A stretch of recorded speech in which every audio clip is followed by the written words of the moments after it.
Ma mère avait 15 ans et mon père avait 16 ans. Lorsqu'ils m'ont mis au monde, j'ai commencé le handball, je devais avoir 8-9 ans, donc très jeune. Je passe plus beaucoup de temps sur cette entreprise. 10 millions de chiffre d'affaires, passe pas beaucoup de temps.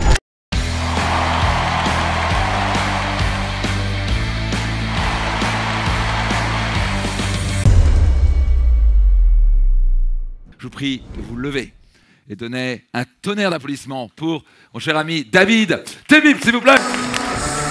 Salut mon ami. Alors, Merci de m'inviter, Max. Merci d'être là. Merci. Tu es né où? Dis-nous un petit peu ton histoire. Ton Alors, background. je suis né à Nîmes. Dans une situation extraordinaire déjà, puisque ma mère avait 15 ans et mon père avait 16 ans lorsqu'ils m'ont mis au monde. Donc déjà, je vous laisse imaginer dans un contexte dans les années 70 ce que c'est quand une jeune fille à 15 ans, elle donne naissance. Je les remercie, même si ça a été difficile. Je suis là grâce à eux et face à vous et avec toi, Max. Donc évidemment, très rapidement, un instinct de survie très prononcé, puisque c'est ma grand-mère qui s'est occupée de moi, qui a eu beaucoup de bienveillance à mon égard. Mais très rapidement, j'ai compris qu'il y avait quelque chose qui tournait pas rond quand on me regardait, quand on m'observait, que je grandissais. Et effectivement, j'ai compris rapidement que la situation était atypique, en tout cas. Atypique. C'est le moins qu'on puisse dire. Donc, très rapidement, tu as dû apprendre aussi à devenir un peu plus adulte, parce que disons que tu as un formidable accélérateur de la vie, parce que famille très modeste, parents très modestes.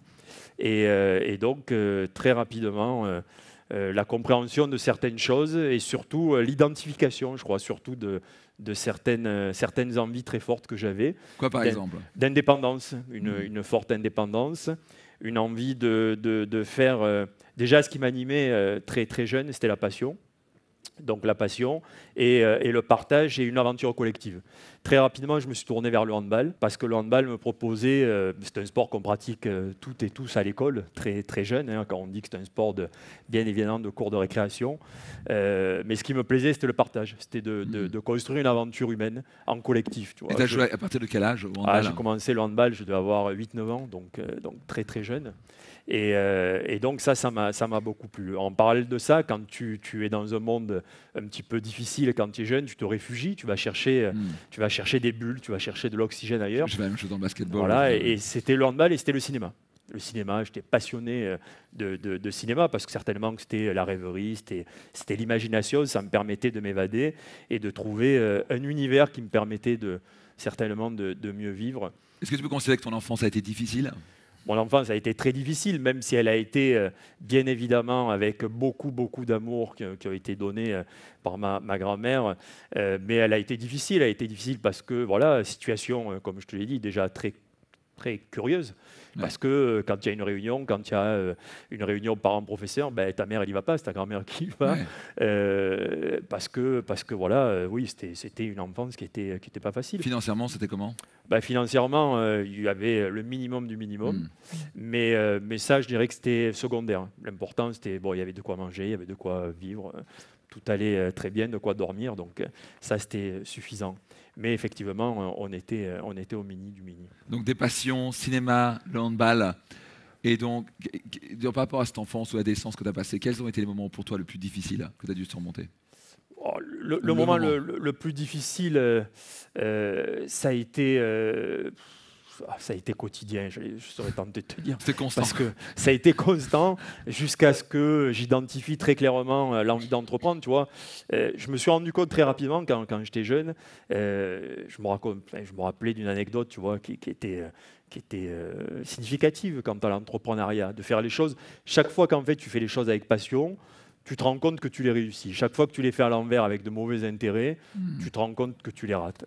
Et un exemple, tu vois, tout petit, tu comprends ça. J'avais un Super 8 pour ceux qui connaissent ça. J'avais un écran et un projecteur Super 8 et je voulais acheter des films, mais ça coûtait cher, les bobines de films. Et donc j'allais en bas, tu vois, en bas du quartier et je prenais des parts de gâteaux et je vendais pour 5 francs. À l'époque, c'était en francs. Je vendais que pour 5 francs une projection, tu vois, un gâteau plus projection du film. Ma grand-mère elle me disait, putain, mais tu as plein de copains, tu as plein de copines. Et en fait, non, c'était des clients, c'était des copains. je l'ai monté à la maison. Et donc, on s'enfermait le mercredi après-midi. On faisait des projections. C'était la dernière séance, tu vois. C'était Eddie Mitchell. C'est une idée qui est venue. La dernière séance à Eddie Mitchell. Qui adore ça. C'était l'idée de la dernière séance, puisque c'était une émission que je regardais. Et je me disais, tiens, tu vas faire ton cinéma chez ta grand-mère. Tu vas faire le mercredi après-midi ton cinéma. Donc, il me donnait 5 francs et je refinançais. J'achetais des films. Et ça me permettait comme ça donc de faire... un entrepreneur. Donc, tu avais quel âge à ce moment-là quand tu avais ça? Je devais avoir 12 ans. Incroyable. Incroyable, un entrepreneur, on peut applaudir pour ça. Donc, et en fait, tu as je ne le ça faisais pas pour l'argent. Je le faisais parce que je voulais passion, acheter des films. Je voulais acheter des films, je voulais les regarder, je voulais les diffuser. Et puis petit à petit, quand même, j'avais un petit peu d'argent quand même. À mon âge, je me suis retrouvé avec un peu d'argent parce qu'à coup de 5 francs, ça allait vite. Parce que les films duraient même pas 1 minute. Donc ils étaient quand même un peu lésés quand même. Ils connaissaient l'art de la marge. L'art de la marge. Bon, le gâteau était important, donc ça allait. Mais... donc voilà. Donc comme ça, c'était pour toi logique. Je veux acheter des films, donc un vrai entrepreneur dans l'âme. Et donc c'était une première expérience entrepreneuriale en quelque sorte. Ouais, complètement. Et puis après, très rapidement, j'ai fait mes études, études classiques. J'ai fait un bac, un BTS. Et puis là, très rapidement, j'ai voulu rentrer dans la vie active. Donc je suis rentré dans diverses activités liées à la vente. Et donc ça me plaisait parce que j'étais toujours dans un univers lié au contact, à la relation humaine, mais je n'étais pas satisfait. Ce n'était pas quelque chose qui était pour moi qui était suffisamment satisfaisant. Donc mon envie, c'était toujours de revenir dans le cinéma, de travailler dans le cinéma, d'aller dans cette aventure-là. Et donc c'était l'époque des années glorieuses des vidéoclubs. Pour ceux qui se rappellent, ça louait des cassettes vidéo, on louait des cassettes vidéo. Et les cassettes vidéo, ça cartonnait. Et là, j'allais louer, puisque je louais beaucoup de cassettes, et il y a un monsieur qui était le patron de ces vidéoclubs qui me dit tiens, je vous vois souvent, vous discutez, vous donnez des conseils, ça serait bien que vous deveniez directeur de mes magasins. Et donc, je suis rentré donc, directeur de ces magasins. Tu avais quel âge? Je devais avoir une vingtaine d'années. 21 ans. Ouais. Et donc, je suis devenu directeur de ces magasins.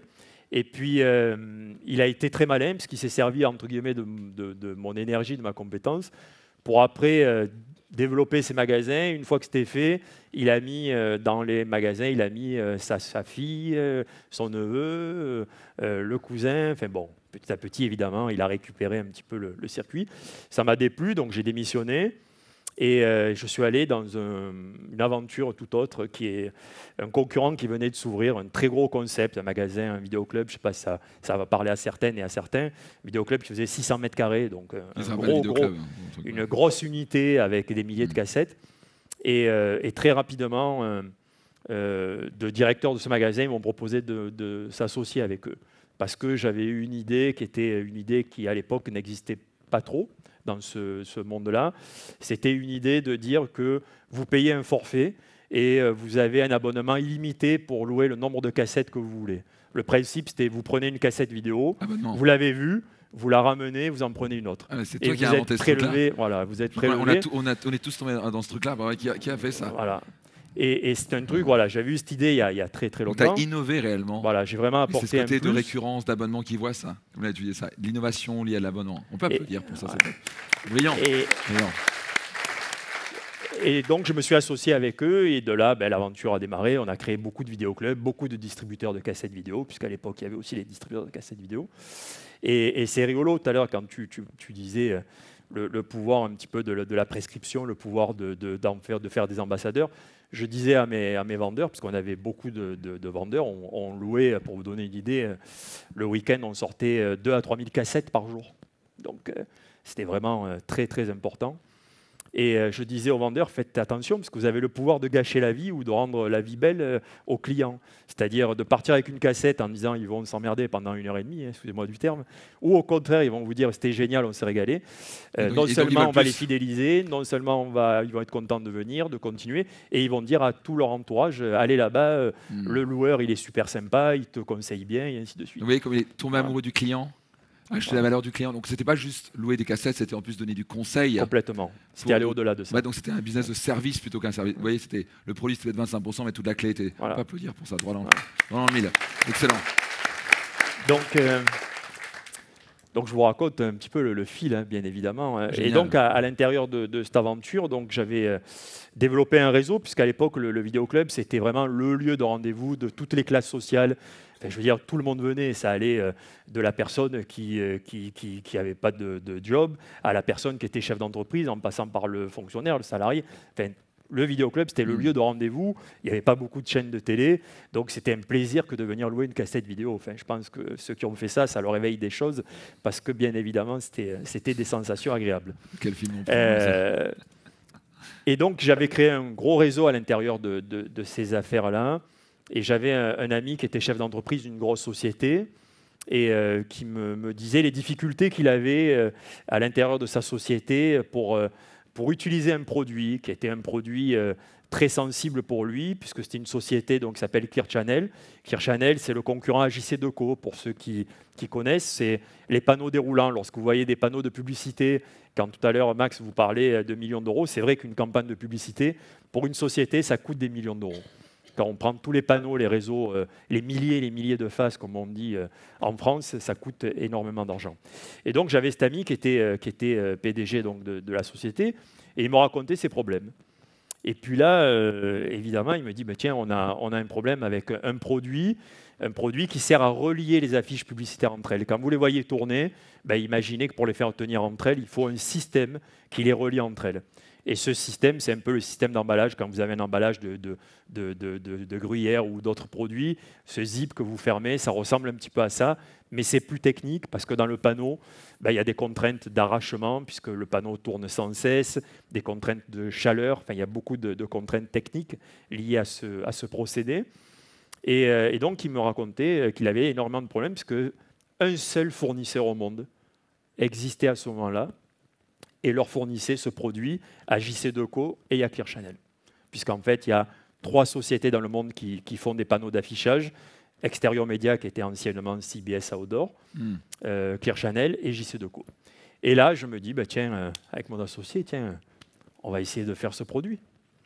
Donc pas concurrencer JCDecaux, ça, mais vendre le produit. Vendre le produit, créer le consommable. Donc c'était une position de monopole, voilà. Et en fait, tu te dis, pourquoi pas. Il y a un monopole, tiens, il y a une fenêtre, on va faire ce produit. Là, mon associé me dit, ouais, banco. J'aurais dit, on va faire autre chose. Il m'aurait dit, banco. Il est fidèle, il est loyal et il est intelligent. Et donc, il me dit, OK, on y va. Donc, de là, on part avec la création de ce produit. Donc, on récupère, grâce à notre ami, le produit existant de notre concurrent. Et on commence à le scruter, on commence à l'analyser, on commence à le comprendre, à se familiariser avec lui. Il y avait un brevet dessus, je pense. Il y avait un brevet, effectivement. Mais on avait le droit de faire un produit qui était compatible, équivalent, mais sans faire un contre-type de ce produit. On avait largement la place pour faire ce produit. Et en plus, comme il était ancien, il avait plus de 25 ans, il était tombé dans le domaine public. Donc on était vraiment face dans une situation où eux étaient tranquilles, ne se remettaient jamais en question et vivaient sur leur acquis en vendant un produit consommable très cher. Très cher. Parce qu'il n'y avait aucune concurrence. Ils avaient aucune concurrence.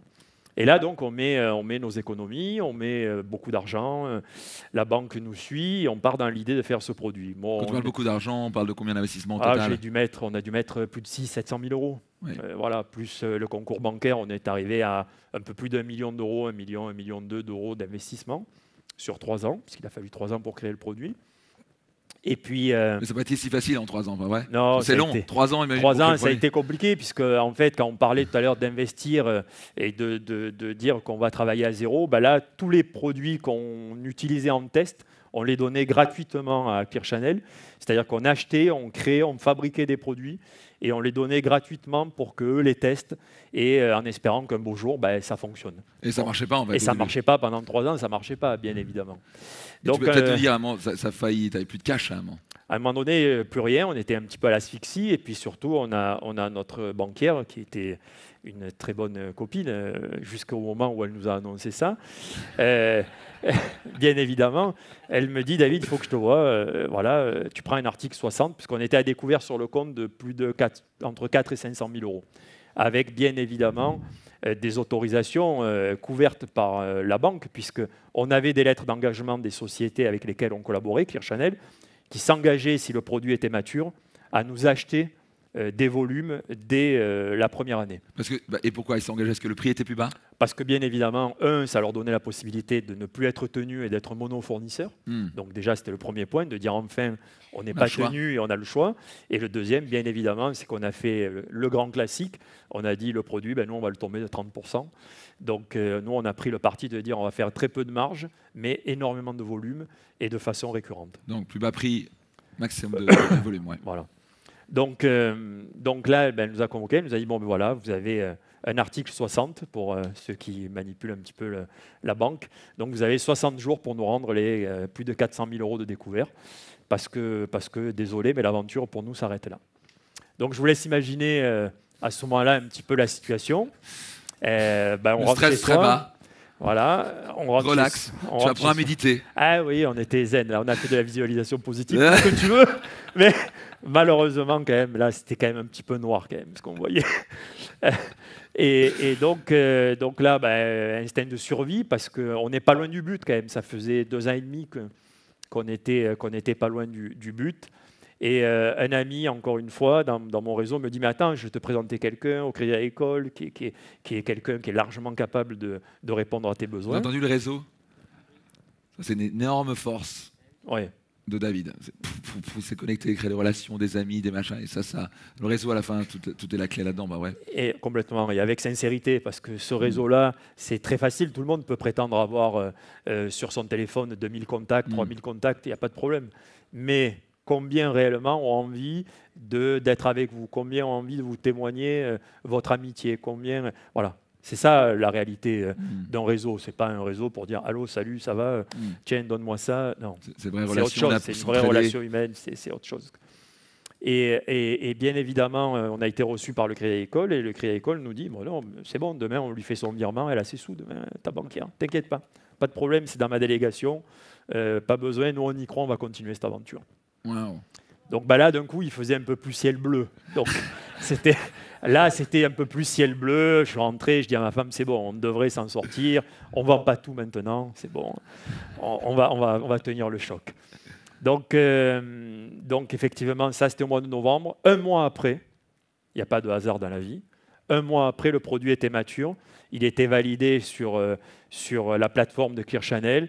Et on recevait un bon de commande de plusieurs centaines de milliers d'euros pour la première commande. Et donc, le produit était lancé. C'était il y a 12 ans. Voilà. Merci.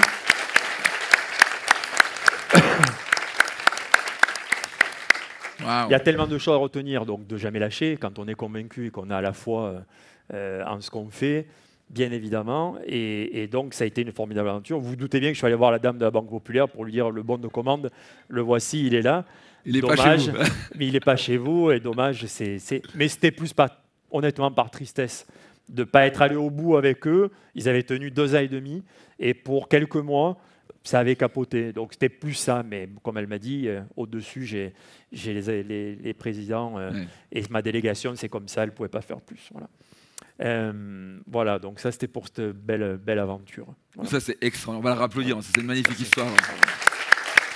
Donc, on va revenir sur certains points, mais d'abord on continue. Et donc après, évolution, est-ce que c'était si facile? Est-ce que là, ça fait 12 ans? Vous pesez quoi, 10 millions de chiffre d'affaires, plus ou moins? Oui, on a démarré, voilà, c'est ça. Alors, on a lancé très rapidement, on a voulu être l'opposé de ce que notre concurrent faisait, c'est-à-dire dire zone de confort, on ne bouge pas le produit. On est parti dans de l'innovation, on est parti toujours dans une réflexion de comment essayer d'optimiser le produit, comment faire en sorte que le client gagne encore plus de confort, plus d'argent, comment se différencier. Donc c'est très difficile parce qu'on est dans des produits hautement techniques, mais en tout cas on a pris le parti d'essayer d'être très intelligent dans l'approche de ce produit et d'essayer d'en faire quelque chose qui évolue, un produit qui évolue en permanence. Ça a été la première des choses. La deuxième, c'est qu'on a très rapidement compris aussi que le business demain, ça pouvait être, en plus de ce panneau déroulant, ce que vous voyez dans les aéroports, dans les gares, le panneau LED. Donc vous voyez des écrans LED de plus en plus. Alors vous ne voyez pas des produits, en général sur les écrans LED, vous voyez du parfum, vous voyez des produits plutôt premium, alors que l'écran dans lequel passe une affiche, c'est plutôt du mass market, des produits de masse, des produits simples. Donc on s'est lancé aussi maintenant depuis 3 ans dans la vente de produits LED, panneaux LED. Donc on vend des panneaux LED Et on s'est même lancé dans cette aventure assez folle de créer même des réseaux, nous, des régies commerciales de panneaux LED un petit peu dans le périmètre un petit peu de Nîmes, mais on s'étend un petit peu plus loin quand même. Donc le produit et le réseau de distribution en fait. Voilà, on fait les deux, on fait le produit et le réseau de distribution. Et donc voilà, d'une aventure d'un produit effectivement qui est un produit très très fort, qui représente une grosse base de notre entreprise, on développe autour différentes sections, catégories nouvelles pour continuer à mettre des piliers pour éviter que ça soit pas stable. Donc ça manque de stabilité. Donc c'est plutôt en bonne voie. Mais il faut se remettre sans cesse en question, toujours s'interroger et faire les choses avec passion. Je crois que vraiment, tout à l'heure, j'entendais, madame, l'aventure de votre sac. Je pense que vous le faites avec passion. Vous ne l'avez peut-être pas assez dit que ça vous passionnait la création de votre sac.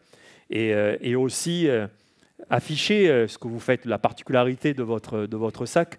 Parce que très souvent, on a quelque chose qu'on fait, mais on n'ose pas le dire. Alors on le garde pour soi, pour ses amis, et on ne revendique pas les choses. Mais quand je dis on les revendique, c'est les afficher, peut-être même faire un label ou faire une fiche d'identité de votre sac. Nous, et ça donnera vraiment complètement du sens à ce que vous faites et à la qualité de votre sac. Je veux dire, acheter avec un label ou avec un certificat en disant voilà, ce sac, il y a ça, ça et ça.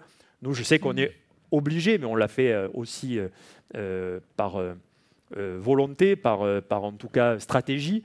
Notre produit répond à certains critères. Voilà, quand ils achètent le produit, ils achètent une fiche technique et ils savent ce qu'est le produit. Et en tout cas, on est extrêmement fiers de dire voilà les caractéristiques de notre produit, l'innovation et ainsi de suite. Voilà, juste une parenthèse. Voilà. Excellent, on peut dire. Excellent, génial. L'innovation, afficher son produit excellent. Et donc, dans ce cas-là, vous êtes passé de quoi 100, 200, 300 000, on parle de plus de 10 millions. Ce chemin a toujours été facile? Est-ce qu'il y a eu des moments difficiles? Est-ce qu'il y a eu des moments faciles? Est-ce que ça a toujours été un long chemin tranquille? Non, c'est comme tout ce qui vous attend, hein, et ceux qui sont déjà entrepreneurs le savent. C'est bien évidemment un chemin qui est toujours très difficile. Quotidiennement, l'entrepreneuriat, c'est tellement quelque chose de fantastique humainement, mais c'est aussi quelquefois, quand on rentre à la maison, on est un petit peu fatigué, on est moralement un petit peu down parce que ça ne se passe pas comme on le souhaiterait, mais je crois qu'il faut garder vraiment cette étincelle. Donc non, c'est tout le temps compliqué, on fait face à la concurrence. On fait face quelquefois à la fabrication. Peut-être que dans votre... je vous ai choisi, madame. Ça veut dire, passons les sacs, il faut aussi des habits et des trucs. Voilà, donc peut-être que dans vos fabrications, vous recevez un sac, mais là-bas, ils ont oublié de mettre un détail et la série, elle n'est pas bonne. Et puis, oh mon Dieu, mais comment je vais faire? L'été démarre, les sacs sont pas conformes. Bon, ça nous arrive, nous aussi. La fabrication, voilà. Donc, c'est jamais la tranquillité. Je crois que le moment où on commence à dire que c'est la tranquillité dans l'entrepreneuriat, c'est la fin. Donc, on commence, c'est la fin. Voilà. Donc, ça zone de confort, constamment voilà, aller chercher. Constamment, voilà. Et donc, typiquement, l'entreprise est basée où de production? Alors, l'entreprise de production, elle est en Chine. Donc, elle est à Dongguan, non pas pour des raisons de coût, parce que ça nous coûte plus cher d'aller là-bas, mais c'est pas pour rien qu'il n'y avait qu'une seule société depuis 25 ans qui faisait notre produit. Trouver à la fois une entreprise qui fait du plastique et de la colle et qui arrive à associer les deux savoirs, on n'a pas trouvé en Europe. Donc, on n'a pas réussi à trouver encore en Europe. Donc, on a trouvé une petite entreprise avec qui on a monté une forme d'association qui est à 1 heure de Shanghai, au milieu des champs, avec des vaches. Et il y a l'entreprise là qui est au milieu. Et ils fabriquent le produit. Donc, tu es allé jusqu'à Shanghai il y a 12 ans. Oui, tout à fait. Alors là, c'était formidable. Là aussi, quand on parle de se synchroniser culturellement dans la façon de faire du business, là, on a expérimenté, pour ceux qui ont vu La Vérité si je mens, le premier, quand il lui livre les vestes et qu'il lui dit « t'as pas dit Jeep ?» C'est vrai. C'est vrai que si on leur dit pas de A à Z, ça, il te livre un produit, il te dit « mais tu me l'as pas dit, tu me l'as pas marqué ». Donc, précision. Donc ça, soyez dans quoi que vous fassiez, mais le plus précis possible. Je veux dire, la vision de votre business, elle doit être la plus précise possible. Bien évidemment que ça part d'un rêve, bien évidemment que ça part d'une vision, mais plus vous allez avancer, plus vous allez avoir besoin de chaque détail qui auront son importance. Et s'il y en a un qui n'est pas là, paf, ça peut capoter, ou en tout cas, ça peut mettre en retard. Et nous, pendant 2 ans et demi, évidemment qu'on a expérimenté toutes ces choses-là. L'importance du détail, complètement. Pas présupposer les choses. C'est intéressant. Moi je parle toujours de vue globale et vue spécifique. Donc d'abord, on ne doit jamais perdre de vue le global, et ensuite on la rentre au moindre détail, parce qu'il y a une expression qui s'appelle le diable dans les détails. Je préfère plutôt dire le succès dans les détails. Mais c'est important parce que les gens voient ces petites choses. Et donc il y a eu des moments pas faciles. Donc c'est tous les jours un petit peu un challenge en quelque sorte. Complètement. Et donc ça t'anime, ça? Tu aimes ça? Oui, complètement. Moi, je suis ancien joueur pro de handball, donc j'aime ce challenge. Je vis cette expérience, l'entreprise, comme un challenge, comme véritablement un moteur. Mais encore une fois, partagé. On est une équipe, on est dans le partage de ces émotions, de ces grandes réussites ou de ces grands échecs. Parce que tu ne peux pas avoir des réussites s'il n'y a pas d'échecs, bien évidemment. Et le danger, ce n'est pas d'avoir des échecs, c'est de ne pas en tirer des enseignements de tes échecs. Franchement, des échecs, il n'y a pas de souci d'en avoir. Par contre, dire je vais reproduire ad vitam aeternam la même bêtise, est-ce que là, à un moment donné, où on est sadomaso et on prend plaisir, ou alors c'est qu'il y a quelque chose qu'on n'a pas percuté. Mais en tout cas... Apprendre ses erreurs. Apprendre ses erreurs. Ouais, bien sûr, c'est capital. Je veux dire, je connais personne, à mon avis, qui est capable de dire non, mais moi je suis allé droit et puis bingo. Pas d'erreur, tout va bien. Pas de challenge, c'est pas de facile. problème. Non, bien sûr. Possible, voilà. Excellent. Et tu as combien de personnes qui collaborent dans l'entreprise? En tout, on est 80 personnes. 80 personnes. Ouais.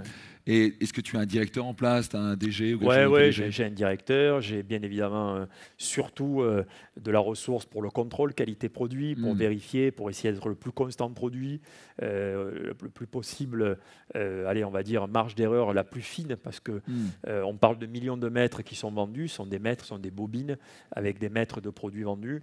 Et le moindre problème a une conséquence dans le panneau, puisque souvent, quand vous passez devant des panneaux, vous voyez des panneaux qui sont ou à l'arrêt entre 2 affiches ou arrachés. Là, ils sont très gentils, Decaux ou Kirchhanel, ils vous appellent, ils vous disent bon, mais voilà, une affiche, ça coûte 50 €. La semaine, l'indemnité à payer, c'est 7 fois le montant. Alors, sur un panneau, ce n'est pas très cher, mais vous prenez des milliers de faces. Ça nous est arrivé une fois, il y a 2 ans, à Bordeaux, où tout le réseau était tombé. Ce n'était pas nous. C'était en fait un problème de fabrication du panneau. Il y avait eu un malfonctionnement. Et c'était clairement le constructeur du panneau qui avait eu une défaillance. Ils ne se sont pas ennuyés. Ils ont dit, vous savez quoi, 50% à payer pour l'un, 50% à payer pour l'autre. Donc bon, écoute, c'était la règle du jeu.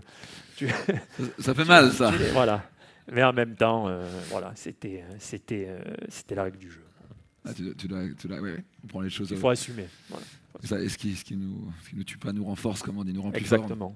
fort. Maintenant, je veux un peu qu'on parle un petit peu, parce que toi, tu es vraiment un maître à créer des relations. Et pour moi, plus j'avance dans les affaires, plus je me dis à quel point c'est important, les relations. Parle-nous un petit peu de... Est-ce que c'est naturel que tu l'as fait, mais plus important, quelles est pour toi les clés naturelles que tu fais pour toi dans une relation? Comment tu perçois une relation? Est-ce que tu es quelqu'un, avant tout, je vois que tu aimes les gens, mais est-ce que tu es stratégique quand tu fais ça? Et comment tu t'y prends? Quelles sont les clés que tu utilises pour créer un réseau de partenaires qui te supportent, qui vont parfois faire des investissements alors que tu es l'entreprise qui a moins 400 000 € et ce genre de choses?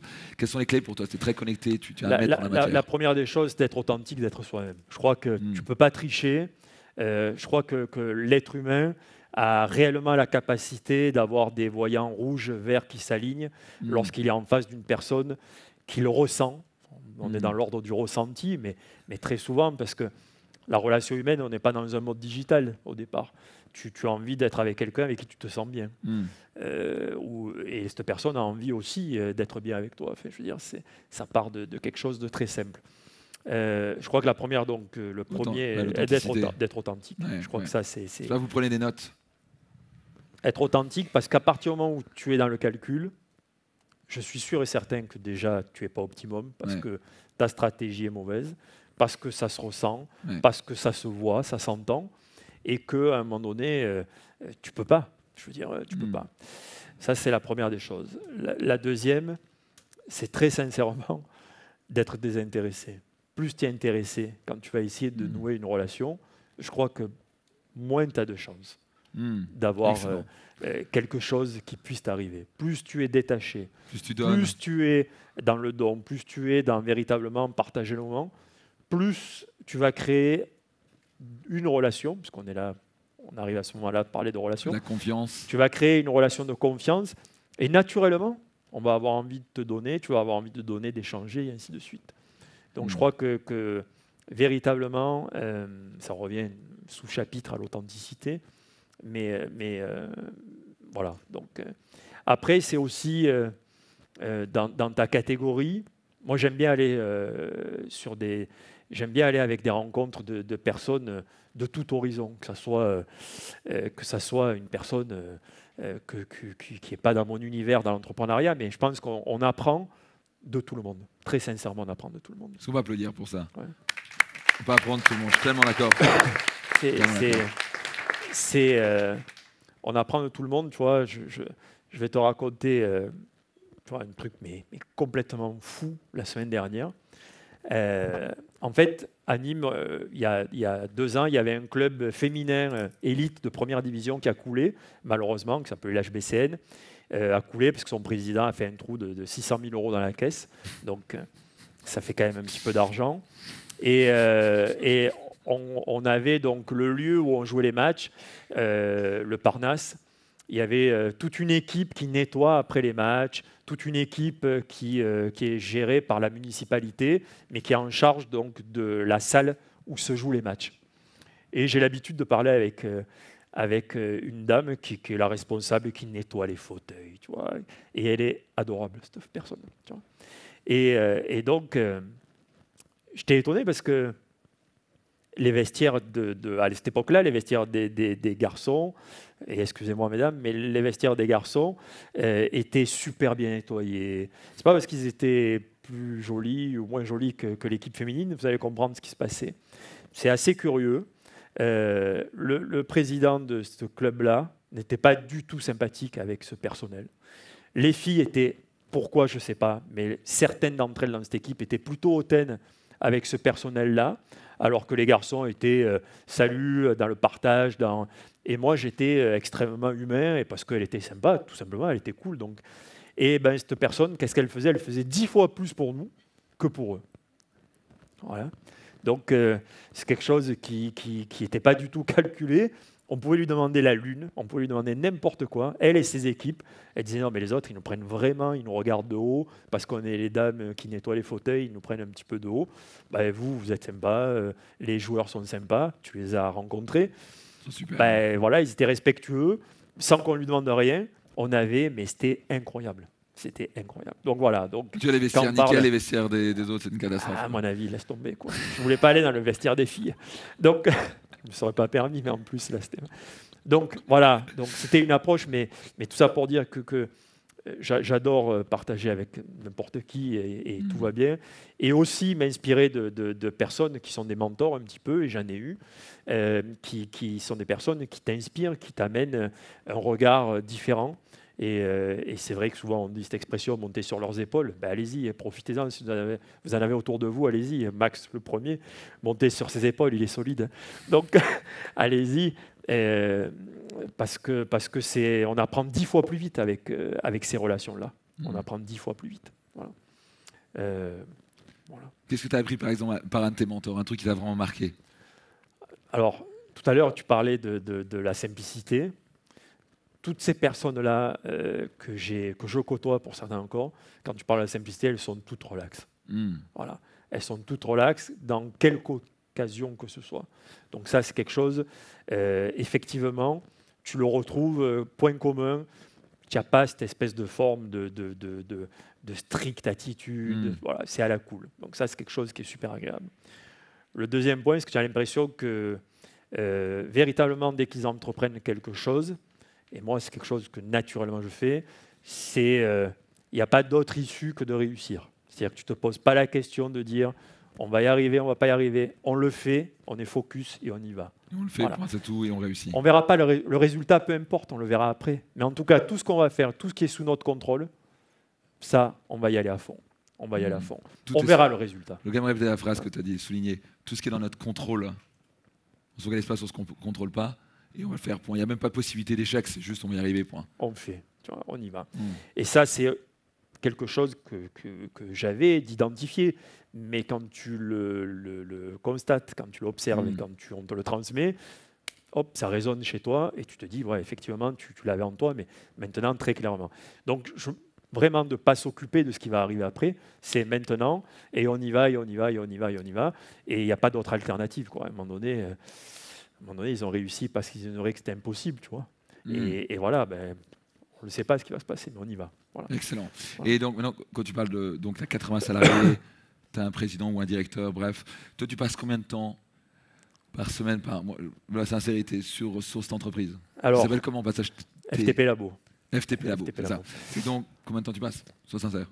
Je passe plus beaucoup de temps sur cette entreprise. 10 millions de chiffre d'affaires, passe pas beaucoup de temps. Ouais, parce qu'on a tellement construit, on a tellement structuré, on a tellement donné des piliers stables. Alors, j'ai la chance de me lever très tôt, donc ça me permet de travailler très tôt. 6h30, 7h, j'attaque, tu vois, et ça me permet de travailler une séquence jusqu'à 10h, 10h30, donc je fais une séquence de 5 heures sur la boîte, avec mon associé qui est d'un précieux incroyable. Quand vous avez la chance d'avoir un associé ou une associée, c'est quelque chose ou des associés. Des bons associés. Des bons associés, c'est merveilleux. C'est merveilleux. On multiplie le potentiel, c'est juste incroyable. Donc j'ai la chance après d'avoir un associé qui prend le relais, hein, Laurent. Et après cette séquence de 6 heures, 5-6 heures, je travaille exclusivement, je me consacre à d'autres activités. On en parlera après avec plaisir. Et donc voilà, donc, pour répondre à ta question initiale, je passe 5-6 heures par jour très tôt le matin jusqu'à milieu de matinée sur la société. Donc, travaille sur l'entreprise plutôt que dans l'entreprise. Pilote l'entreprise plutôt qu'être l'opérateur de l'entreprise. Ok, donc qu'est-ce que tu as mis en place quand tu dis piliers en place? Qu'est-ce qui a fait que d'un coup tu peux en gros presque, tu mets du temps quand même, bien sûr, si tu veux garder l'énergie, tu dois encore piloter, tu dois voir les... Ouais. Qu'est-ce qui a fait que tu peux te dire, ben, je peux me reposer en gros et que ça en gros tourne pas quasi tout seul, ce sera jamais tout seul, mais quasi tout seul? Alors la première des choses, ça a été d'être bien entouré. Donc d'avoir une équipe, d'avoir les ressources humaines de qualité qui te permettent véritablement de pouvoir bâtir, véritablement bâtir. Ça, c'est si demain tu es dans ton commerce et que tu vends tes sacs de chiens et que derrière tu as choisi une collaboratrice qui, dès qu'un client rentre, elle est au téléphone en train de faire des SMS et que toi, tu es parti pour prospecter un comité d'entreprise, pour proposer les sacs et que quelqu'un rentre et dit « Ouais, regardez, tout est là. C'est bon, allez-y, je finis mon SMS. » Tu as des chances, tu vas revenir, elle va te dire « Tu n'as rien vendu ?» Non, non, mais il n'y a eu personne.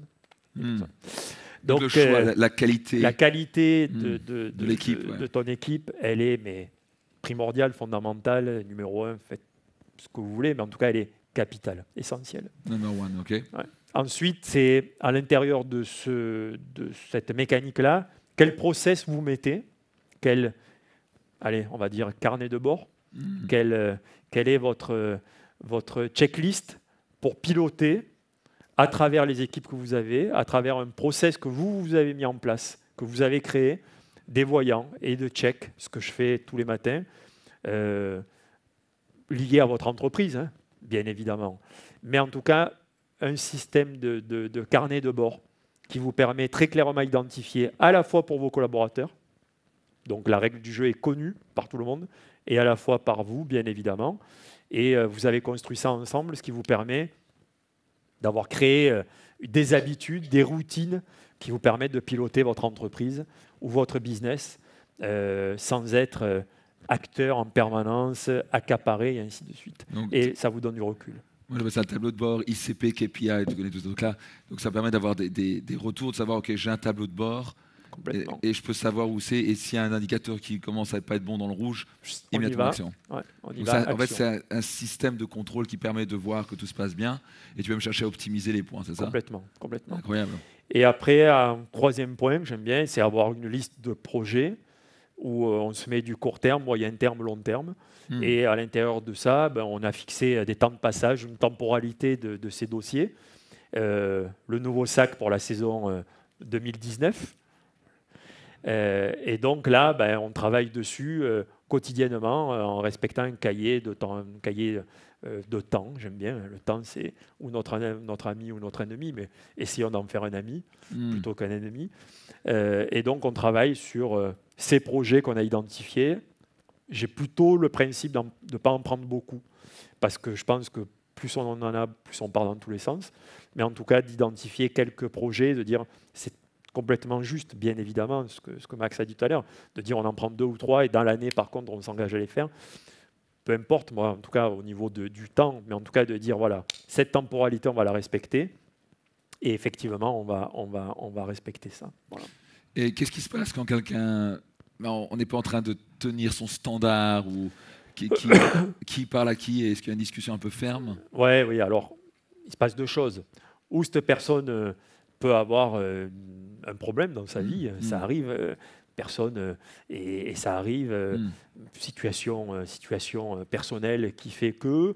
Donc la première des choses, bien évidemment, c'est d'établir le contact et la communication avec la personne qui est en charge de ce domaine où c'est un petit peu défaillant. Donc pour identifier qu'est-ce qui se passe. Ça, c'est le premier point. Ben là, tu es confronté à une réalité qui t'arrive. Est-ce qu'elle a ce souci? Est-ce qu'elle ne l'a pas? Et puis après, si ce n'est pas le cas, qu'est-ce qui fait qu'il y a une baisse?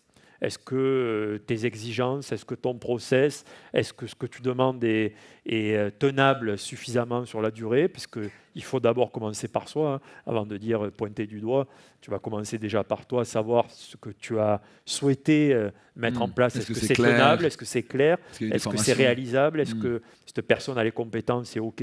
C'était le cas normalement puisqu'elle est en place. Mais est-ce que ça tient sur le temps? Est-ce qu'il y a quelque chose qui t'a échappé? Donc on ne va pas gueuler tout de suite, on va d'abord prendre sur soi. Aucun intérêt. Enfin, je veux dire, c'est signe de faiblesse évident que d'arriver, de ruer, de hurler. Enfin, juste interdit. D'abord chercher à comprendre ce qui se passe. Ouais, complètement. Et si elle est responsable? Si elle est responsable, là, tu as 2 moyens. Personnellement, soit tu crois en elle et en son potentiel et tu vas lui amener les outils pour dire bon, ben, feu, soit tu vas être amené à ce qu'au bout d'un moment, elle te dise, et ça m'est arrivé avec une collaboratrice qui me disait j'y arrive plus, c'était sur une autre activité, une collaboratrice qui était dans le marketing et qui me disait j'ai trop de pression, pas la pression que je lui mettais, mais la pression environnementale, parce que c'était dans l'activité dont tu as parlé tout à l'heure, donc de club de haut niveau, enfin, de l'équipe professionnelle. Donc un club de haut niveau, l'ennemi vraiment c'est le temps. Par rapport à l'entreprise, tout va plus vite. Tout va plus vite parce que c'est la remise en question chaque semaine. Et c'est vrai que c'est extrêmement exigeant pour tous les collaborateurs. Et donc elle m'a dit, bon ben écoute, pas de problème, tu m'as fait faire des formations, pas de problème, on a essayé d'y arriver, mais j'y arrive plus. Donc elle l'a verbalisé, elle me l'a dit, et voilà, et tout va bien, elle est passée à autre chose, et elle a vient de monter une activité, je l'ai vu la semaine dernière, elle vient de monter une cave à vin, tu vois, donc voilà, donc elle est partie en quelque chose de totalement différent. Mais cool en bon terme, et puis voilà. Ah oui, bien sûr, bah oui, il n'y avait aucune raison de se séparer en mauvais termes, c'était vraiment d'identifier qu'est-ce qui se passe. Voilà. Qui voit la bienveillance et la simplicité. Écoute, parlons un petit peu de l'USAM. L'USAM, donc le club, parce que sport, business sont très liés. Ouais, complètement. Tu as racheté le club, c'est ça? Donc j'ai été élu maintenant, ça fait 7 ans, ma 7e année. Donc j'ai pris la présidence donc, de ce club, donc l'USAM Nîmes-Gard, c'est un club professionnel donc, de handball, masculin au départ, puisqu'on a une équipe professionnelle donc, en première division, 14 clubs de D1. Ça passe le championnat sur beIN Sport. L'appel d'offres, là, puisque c'est la mode en ce moment, vous avez vu le foot, il y a eu l'appel d'offres. Il y a un appel d'offres qui va tomber aussi. On saura si dans les années à venir, c'est toujours beIN ou un autre opérateur. Mais donc, souvent on parle du handball, on se dit ah mais tiens, le handball c'était le sport à l'école. Bon, c'est fini ça. Le handball, c'est devenu un sport professionnel avec Karabati qui gagne 150 000 euros par mois. Donc, vous voyez, on est quand même dans des échelles où, effectivement, on vit correctement, plus que correctement, de sa discipline. Donc, je suis à la tête de ce club donc, depuis 7 ans. On a 700 licenciés, donc ça, c'est extrêmement précieux, puisque ce sont vos enfants, pour certaines et certains d'entre vous, qu'on reçoit. On a 200 licenciés filles et on a 500 licenciés garçons. Donc on a récupéré les filles parce que quand le club de l'HBCN, le club féminin a coulé, on avait deux options. Soit on laissait les gamines partir on ne sait pas où, faire du deltaplane ou arrêter le sport, ou alors on a dit venez chez nous. Et donc on a dit c'est mieux de faire du handball que du deltaplane et autres. Donc elles sont venues avec plaisir nous rejoindre. Et on a même réussi en un an, elles étaient 130 licenciées, on est passé à 200 licenciés.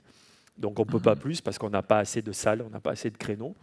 Donc on ne peut pas aller au-delà, mais sinon on arriverait largement à 900 000 licenciés sans problème sur la structure. Donc ouais, franchement on est très fiers, on est très fiers de ça parce que former, transmettre, franchement c'est quelque chose d'extraordinaire. On a une dizaine d'éducateurs, une dizaine d'entraîneurs qui sont au quotidien parce que il faut du monde pour s'occuper de toutes ces catégories. C'est vraiment quelque chose, c'est un pilier pour nous. C'est un pilier, c'est une valeur forte pour le club parce qu'on est pauvre, parce que le budget, pour vous donner une idée, sur 14 clubs de D1, on est le 11e budget de D1. Donc ça veut dire que quand vous n'avez pas de moyens dans un sport où vous marquez beaucoup de buts, où vous marquez beaucoup de points, vous remarquerez que les équipes les plus riches sont celles qui gagnent le plus. L'aléatoire dans les sports où on met beaucoup de points ou beaucoup de buts, c'est la masse salariale qui fait la différence. C'est pour ça que vous ne voyez jamais en finale de Coupe de France un club de national, comme vous pouvez voir dans le foot, un club de D2 qui va en finale. Parce qu'il y a eu une top qui est passée par là, elle a fait une tête, elle a dévié le ballon et ça a fait but. Ça, vous ne pouvez pas le voir dans le handball parce que vous mettez des scores de 30 buts et plus, et dans le volley et dans le basket aussi. Donc les équipes qui sont les plus riches sont les équipes qui ont les meilleurs joueurs, donc qui jouent le mieux, qui mettent le plus de points, le plus de buts, et ainsi de suite.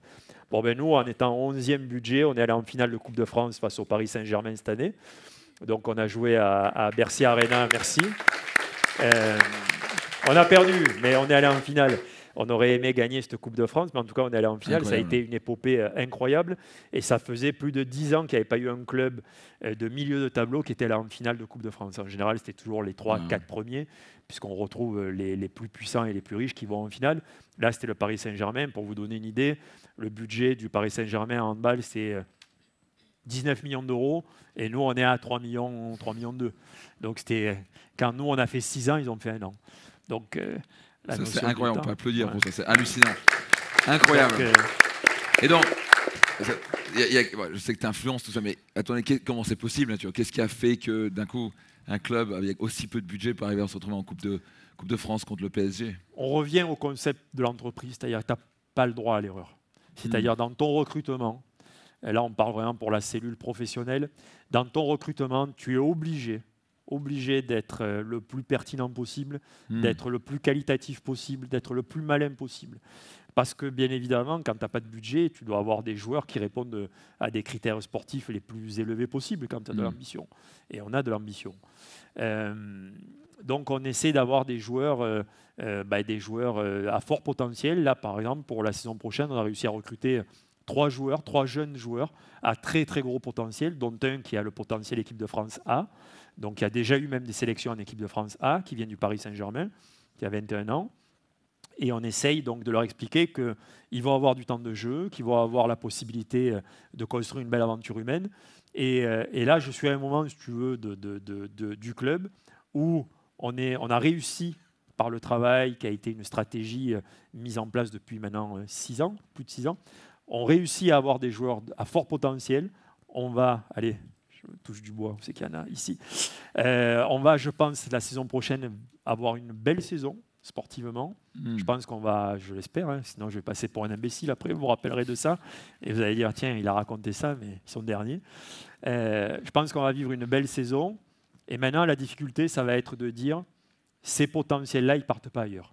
Montpellier, Paris Saint-Germain et ainsi de suite, ou des clubs étrangers. Et comment tu fais ça? Tu verrouilles un contrat ou c'est juste... Alors là, ils ont un contrat, mais bon, le contrat, ça ne veut plus rien dire. Parce que tu as un club, tu as Barcelone qui arrive et qui te dit, bon, mais tiens, regarde ton jeune, là, il me plaît, je mets 500 000 balles sur la table. Tu prends. Et tu sais quoi, je le prends. Et en plus, dans l'entreprise, tout à l'heure, tu disais, tu vas parler directement avec ton collaborateur ou ta collaboratrice. Là, tu parles à son agent et après, tu parles au joueur. Donc, si vous voulez, la relation, elle est tout autre.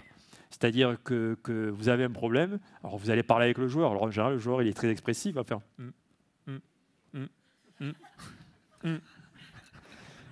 Tu lui dis, tu as fait assez de c'est bon.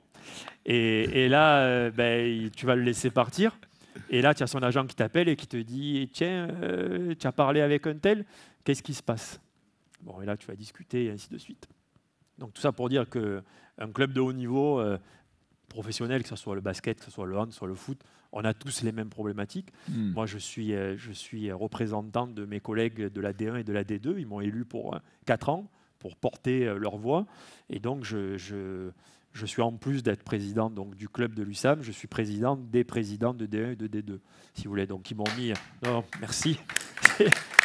C'est un mandat, si vous voulez, qui est très important. C'est un mandat politique. C'est un mandat qui est intéressant et ça me permet d'être en connexion avec tout ce qui se fait et de porter la voix donc, des clubs professionnels et de défendre les intérêts des clubs professionnels. Donc tout ça pour dire que la difficulté, ça va être celle-là. Ça va être moi maintenant de passer le cap pour que le club soit suffisamment sympa, attractif, sportivement, pour que les jeunes ils disent bon, mais j'ai pas besoin d'aller à Barcelone et qu'aussi j'ai des ressources financières parce que très souvent, excusez-moi, le nez, pas facile. Très souvent, il y a beaucoup de mots, mais très souvent dans le business, ça termine par un chiffre en bas de la feuille, quoi. On peut parler des heures et en général, on se retrouve tous en train de dire bon, combien.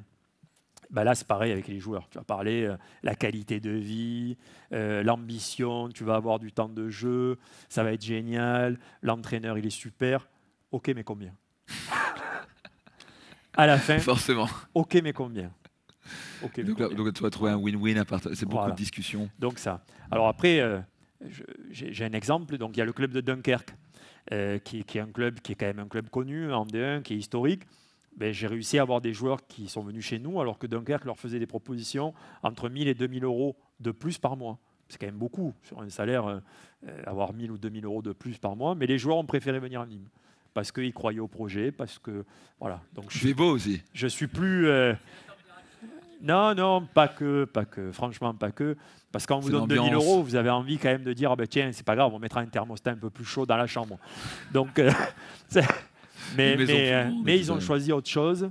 Je suis moins copain avec Dunkerque, hein, même si, évidemment, hein, parce qu'on est tous rivaux et on est tous en concurrence.